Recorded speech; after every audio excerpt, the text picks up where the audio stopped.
Detroit Become Human atingiu um recorde de jogadores simultâneos na Steam em dezembro de 2025, desde seu lançamento para PC, que já tem 5 anos já. Em parte pelo seu menor preço histórico na Steam ITC de 2025, que atraiu mais jogadores, sendo que a causa principal, você sabe qual é. Quando lançou lá em 2018, a gente não tinha experimentado de verdade as inteligências artificiais, pelo menos não a maioria, né? O ChatGPT só foi lançado em 2022 e o restante veio nos anos seguintes. E as IAs mudaram o mundo e a vida das pessoas, como os androides mudaram as coisas no jogo.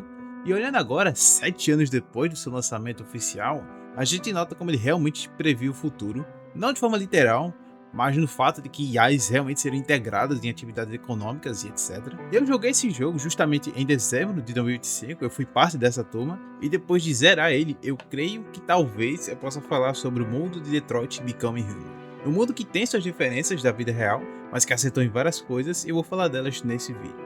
Sendo que nesse vídeo eu não vou fazer uma review do jogo em si, da gameplay, eu não vou nem contar a história que se passa em 2038. Hoje eu vou falar sobre como funciona o mundo de Detroit, o que são os androids, o que é a Cyberlife, como funciona a divergência e como que é o estado do mundo em 2038.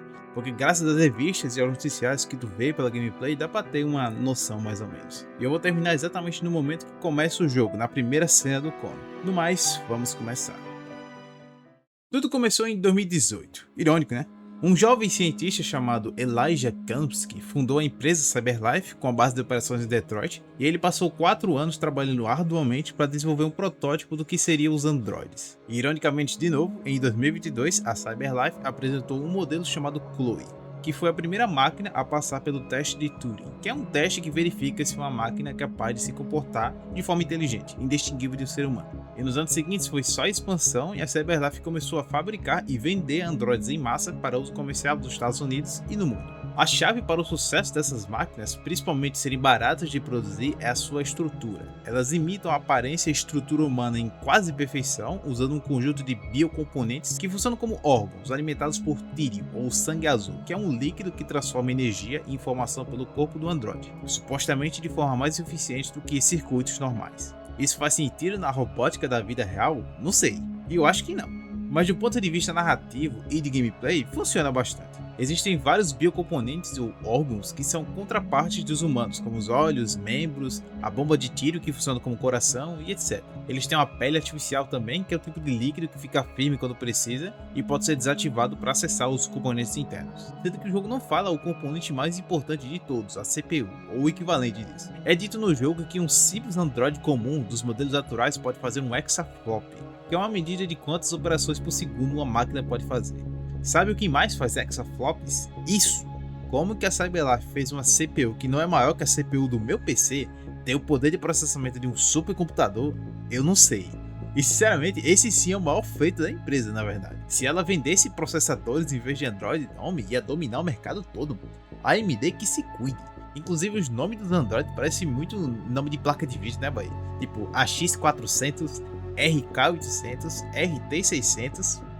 RX 580. Enfim, por causa desses atributos, a introdução dos androides na sociedade transformou totalmente a economia americana e fez a Cyberlife a empresa mais rica do mundo. Eles são usados em quase todas as áreas, principalmente em trabalhos manuais, mas também alguns trabalhos técnicos, e alguns foram até enviados para o espaço, de acordo com algumas revistas no jogo. Em 2029, o Congresso americano passou a Lei Americana de Androids, que regulamenta a tecnologia e obriga a Cyberlife a instalar um LED na têmpora dos androids e outras identificações para diferenciar ele dos humanos e tal. Inclusive, esse LED é interessante do ponto de vista narrativo, porque é um recurso sim de gameplay. Ele vem com 3 cores, que indica meio que o estado mental, entre aspas, do Android. Azul significa normal, o Android está funcionando normalmente. O amarelo quer dizer que ele está sob pressão ou fazendo bastante processamento. E vermelho indica uma condição crítica, um dano físico no Android ou processamento além da capacidade. Um bom exemplo é o primeiro capítulo do jogo. O Connor passa o capítulo todo no azul e o Daniel fica em amarelo em quase todo o tempo do capítulo também. Sendo que quando ele dá um tiro de aviso no Connor, ele recebe um dano físico, né? E aí fica vermelho por alguns segundos e depois volta pro azul. Sendo que eles acabaram por tirar muitos postos de trabalho de quase todas as áreas. Coisa que já acontece na vida real, né? Em parte, pelo menos. Segundo as notícias do jogo, o desemprego nos Estados Unidos chegou em 28%, que é um número absurdo. No ápice da crise de 2008, o desemprego nos Estados Unidos chegou em 10%. Eu tenho certeza que existe algum tipo de renda básica universal em vigor, porque esse número é impossível de acontecer na vida real sem a economia inteira implodir. Mas enfim, ninguém gosta de ficar sem renda, né? Então a opinião pública sobre os Androids em 2038 é bem mista. Os proprietários de Androids obviamente gostam deles, é claro, mas muita gente que perdeu o emprego não gosta deles e aí proíbe eles em alguns lugares, fazem protestos, etc. E tu pode ver isso bem no primeiro capítulo do Marcos, naquele protesto que tu encontra lá. E para fechar essa parte dos Androids tem o lance do Rubrit, ou Red Ice, eu vou chamar de Red Ice nesse vídeo. O principal ingrediente do sangue azul dos Androids é o tírio, sendo vital para eles, mas também tem um efeito viciante em pessoas se for ingerido. Então, ele é um ingrediente dessa droga fictícia do jogo, o Red Ice, e ele tem um efeito parecido com farinha branca, por assim dizer. E vários personagens do jogo são usuários se você prestar atenção. E segundo uma revista coletável, a cidade de Detroit virou meio que o epicentro nacional do tráfico de Red Ice, justamente por ser também a principal fábrica de androides. Mas enfim, por causa dessas vantagens e efeitos colaterais, que a opinião pública sobre os androides no presente é mista, e é as escolhas do jogador que vão definir qual é o desfecho definitivo. Os androides têm uma inteligência e capacidade incríveis e fizeram da CyberLife a empresa mais valiosa do mundo, mas havia uma coisa, um fenômeno que eles não esperavam e que pode destruir tudo que a empresa construiu. Ou será que não?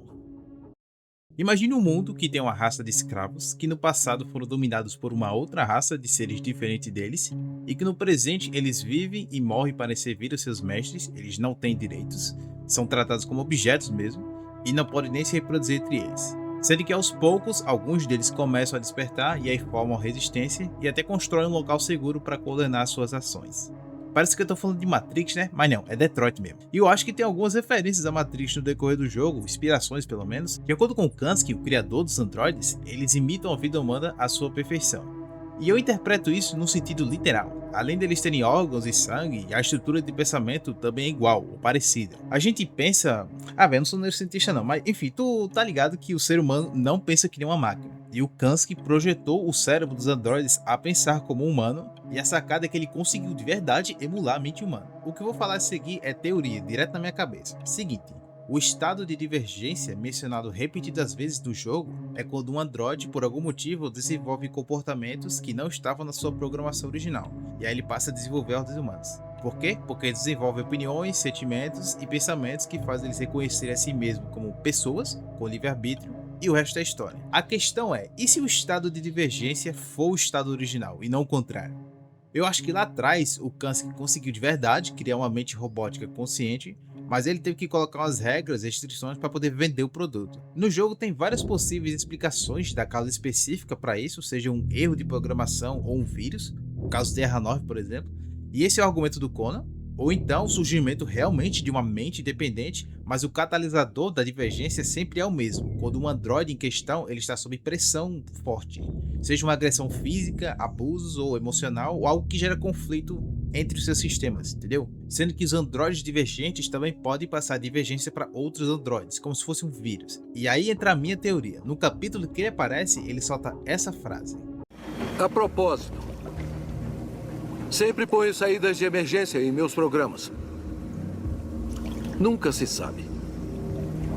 E eu interpreto isso como uma dica de que ele deixou de propósito uma saída na programação dos androides para eles poderem escapar da programação. Como ele é o criador dos códigos originais, ele deve ter colocado essa saída lá no fundo, na, entre aspas, mente dos androides, de um jeito que ninguém da CyberLife achou até hoje, mesmo depois dele ter saído da empresa. E a gente vê isso acontecer no jogo, inclusive, com o Conan, porque o Conan, ele é o modelo mais avançado da CyberLife, sendo teoricamente o mais resistente à divergência, e até ele é caível também. Tanto é que ele só vira divergente depois de passar por várias situações de pressão. E quando a Amanda tenta hackear ele, a gente tem uma representação visual de como é que é acessar essa saída de emergência.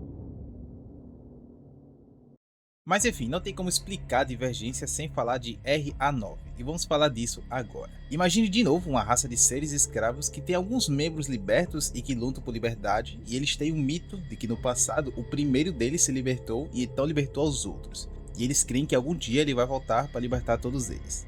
Parece Matrix de novo, né? Não, ainda é Detroit. Um código que você encontra várias vezes no decorrer do jogo é RA9, uma figura similar a um Messias, mais ou menos. Vários androides falam que RA9 foi o primeiro modelo a se tornar divergente e que ia libertar todos os outros, sendo que ninguém sabe exatamente quem é RA9 e nem se ele existe de verdade. Você não vai achar nenhuma evidência concreta no jogo, só teorias. Esse é na verdade um dos maiores mistérios do jogo todo. Androides acreditando em Deus.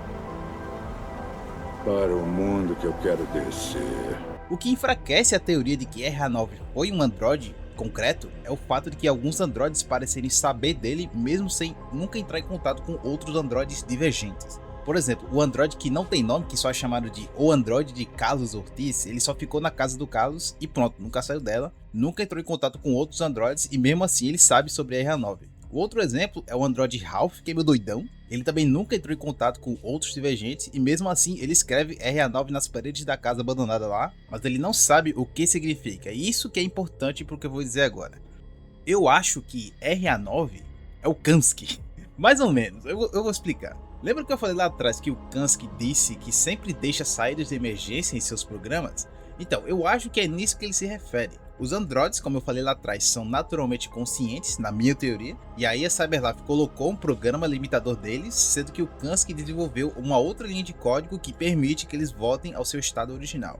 Nas próprias palavras dele, a divergência se espalha como um vírus, de androide para androide, e aí o código se espalha na população e fica dormente, até ser ativado por um choque emocional ou por um outro androide divergente. Uma outra evidência para isso é que ele sabe onde fica Jericho, que é uma informação que só androides sabem. O que eu acho é que o Kansky que está por trás de toda a situação da divergência e RH9 é só o nome do código ativador que tem em todo Android, e aí ele manipulou o código para aí sim fazer eles pensarem que foi algum androide messiânico e tal. Por que ele fez isso? Não sei, para alguma coisa com certeza. Que nem, enfim, tu já sabe. Tem gente que fala que na verdade a RH9 é um plano da própria CyberLife, ou então que a RH9 é uma metáfora para representar o jogador, ou então que é uma coisa natural mesmo, uma mutação espontânea, e só chegou ao conhecimento do Kansky mesmo, mas eu prefiro a minha teoria. Qual teoria tu acha mais provável? Comenta aí nos comentários. Contando agora sobre o estado do mundo em 2038, felizmente a gente tem bastante informação sobre o que acontece fora dos três protagonistas, graças aos noticiários e a um monte de revistas que dá pra achar na gameplay. De início, nos anos 2020, a CyberLife passou os primeiros anos crescendo e consolidando o mercado de androides, até em 2029 ser passada aquela lei de androides que eu falei lá atrás. Em 2036, uma mulher chamada Christina Warren foi eleita como presidente dos Estados Unidos. É uma eleição que, segundo as revistas, foi bem apertada. Pelas informações do jogo, ela era originalmente uma vlogger de internet, ou seja, uma influenciadora de Instagram. Aí foi com essa popularidade que ela foi eleita. Sinceramente, não tá errado. Sendo que o mandato dela tá indo mal porque ela não tem experiência política, a aprovação tá baixa e blá blá blá e etc. E existem acusações de que ela é próxima demais da CyberLife, com acusações de que ela teve a ajuda da empresa na sua campanha. Enfim, história clássica, tu já viu isso aí antes. E como ela reage no final do jogo depende das escolhas que você faz com o Marcos e com o Connor. Ela pode reconhecer a causa dos androides e começar conversações sobre direitos iguais ou ir pra guerra. Além disso, segundo várias revistas e noticiários no decorrer do jogo, existe uma crise geopolítica em paralelo rolando no Ártico. Porque enfim, estamos em 2038, mudança climática, geleiras derretendo. Desastres naturais ficam piores? Ficam, mas também tornam o Oceano Ártico navegável. E nessa região existem recursos minerais que são a matéria-prima para a produção do tírio, ligando o assunto diretamente para os androides.